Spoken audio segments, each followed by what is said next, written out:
তো hello guys, welcome to বাক্সিদি blog. তো আজকে আমরা যাই আছি খেলাবার নিগা, মানে ক্রিকেট কারবালা একটা খেলা পাচ্ছে, এটা আমার টিম। তে গেলাম আমরা খেলাবার নিগা, যাই হাইরে আমরা মোটামুটি ফিল্ড পাম ইয়ার। তো অবশ্য আমরা লাস্ট ফিনিশিং আমরা ফিল্ড যাবাইলাম, ফিল্ড যা পাই হাইরে খেলা স্টার্ট হইলো। আর খেলা স্টার্টিং আমরা হাইরে গেলাম, হা হা হা। তারপরে আনি সাইডে সেরা পাগলা হয়ে গেছে, পাগলা হয়ে ঘুরতেছে। মানে অর্থ করার কিছু নেই, মানে যাইরাম কি আর যাইরাম কি, কোনে কাক কি যাইরাম কি করা যায়, তার মাথায় মাথায় স্যার ঘুরতেছে। আর ফাইনালি রোজ ওর বগলে এন্ট্রি নিল, কারণ আনিস ম্যাচ হারাইছে, রোজে আনিসে কিভাবে করে মারা যায় তাই রোজ প্ল্যান করতেছে। আর প্ল্যান করতেই করতেই এই মানে শয়তান কি করে নেক্সট লেভেল হয়ে আছে, খালি শয়তান কি।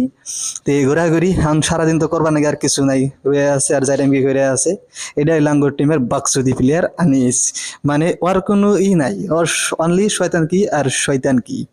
খেলা টেলা হারাইছে, হারাইটারে ব্যাটার এই রিয়াকশন। আমরা হিনে রেখে আছি, কারণ ফাইনাল খেলা দেখবো। ফাইনাল খেলা দেখতে মতো তো টাইম আছে, টাইমের জন্য এরা মানে যাইরাম কি করে আছে। তারপরেও আঙ্গর টিমের এই খুশি দেখেন, নানান খুশিরও কারণ আছে। কারণটা হইলো এই দেখে আছি আপনি করে এই 6 দুইটা, কারণ আঙ্গুর টিমের একটা বলার ফুলসান 2টা 6 মারছে, আর বাকি ব্যাটসম্যান গিরা সব গোল্লা আর গোল্লা। এটা হইলো ফুলসানের 2 নম্বর 6। এই তো ভালো ভালো 6 মারছে, 2টা লম্বা লম্বা 6 মারছে। 6 দেখে এরা পুরা টিম মানে হাসিতে একদম পাগল আর পাগল। তারপরে আঙ্গুর টিমের ব্যাটসম্যান অক্ষয়ের রিয়াকশন এটা, হা হা হা। তারপরে ফাইনালি আনিস ফুলসানের নিয়ে একটা গিফট তৈরি করলো, ফুলসানে গিফট দেবো, কারণ ফুলসান 2 6 মারছে। আর গিফটের নিয়ে আনিস রেডি, ফাইনালি ও গিফটটা দেওয়া হইলো। গিফটটা দেওয়ার পরে এখন তার করবো কি, করার মতো কিছু নাই, ফাইনাল খেলা দেখবো। কারণ ফাইনাল খেলা দেখবার নিয়ে মোটামুটি 1-1.5 ঘন্টা কথা লাগবো।